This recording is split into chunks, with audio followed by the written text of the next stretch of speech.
The left already has an unhealthy hatred for President Donald Trump that has reached epic proportions, but it is about to get a whole lot worse after what the Trump administration just announced to Palestinian Muslim leaders in Washington, D.C. For the last 8 years under the Obama administration, Muslim countries were able to flourish and commit horrific human rights violations without any repercussions. One state that was able to grow under the Obama years was Palestine, as these aggressors continually attacked Israel, killing hundreds of innocent civilians on a daily basis. Well, now it appears that those days of terror may end soon for Israel after Trump just issued a surprise ultimatum that could stop Palestine in its tracks. When Barack Obama was president, he did all he could to help our nation's enemies grow and alienate our greatest allies, and on the American taxpayer's dime. However, that is all about to change after Trump informed the Palestinian Liberation Office, PLO, a few days ago, that they would shut their offices down in Washington, D.C., and throw them out of the country if they continued their hostility to Israel.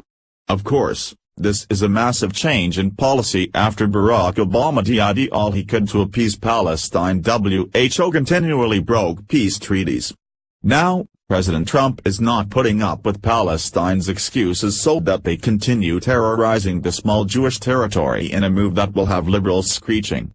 Here is more from the Daily Caller. The Trump administration said Friday it will shut down the Palestinian Liberation Office, PLO, in Washington, D.C., unless the Palestinians get serious about peace talks with Israel. The State Department has determined that the PLO has violated a law stating that the PLO cannot push for the International Criminal Court, ICC, to prosecute Israelis. Violation of this law means that the State Department could force the PLO to close its mission, the Associated Press reports. Palestinian President Mahmoud Abbas stated in September that the Palestinians have called for the ICC to open an investigation and to prosecute Israeli officials for their involvement in settlement activities and aggression against our people. Given the PLO's violation, President Donald Trump has 90 days to assess whether the Palestinians are engaged in meaningful negotiations with Israel. If Trump decides that the negotiations are meaningful, the Palestinians can keep their D.C. office. But if not, the office will be shut down. It's also possible that the Trump administration could close the office down before the 90-day window, but even if the office is closed, that doesn't mean peace efforts have collapsed. Trump's team has already started working on a plan to bring peace to the Middle East 10 months after taking office. For Trump, achieving peace in that region is the ultimate deal. The plan will likely discuss Jerusalem and settlements in the West Bank. The Palestinians have expressed some amount of skepticism because of how Trump's loud, unabashed support for Israel and the fact that several Trump staffers heading the plan are Jews, like Jason D. Greenblatt, chief negotiator, David M. Friedman, ambassador to Israel, and Jared Kushner.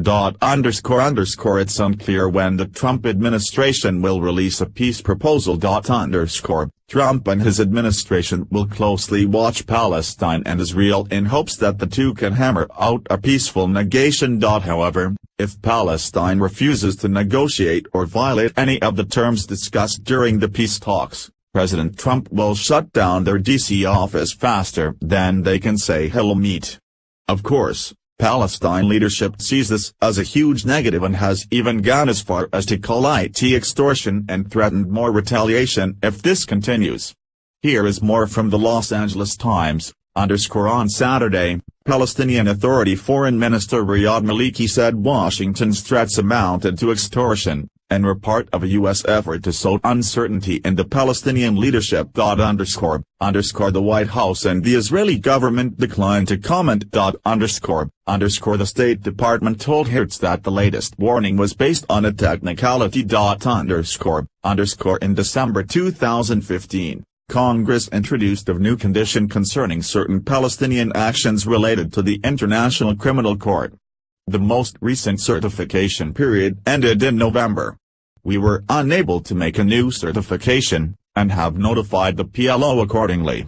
The Secretary concluded that the factual record, in particular, Certain statements made by Palestinian leaders about the ICC did not permit him to make the factual certification required by the statute, the department said, according to the newspaper. Late in the day, Palestinian sources told the app that they would suspend all communication with the Trump administration if the U.S. closes the PLO office in Washington. The State Department official clarified that the same statute allows for a waiver of restrictions on the PLO in the U.S., including operation of its Washington office, if after 90 days the president determines the Palestinians have entered into direct, meaningful negotiations with Israel.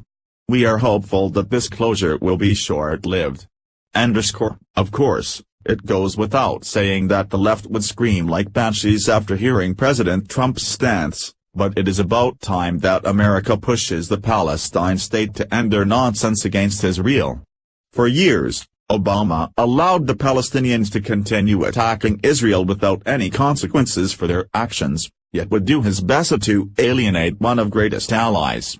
Hopefully, this harsh stance will push the Palestinians to refocus on peace, or they can start packing their boxes and get out of America.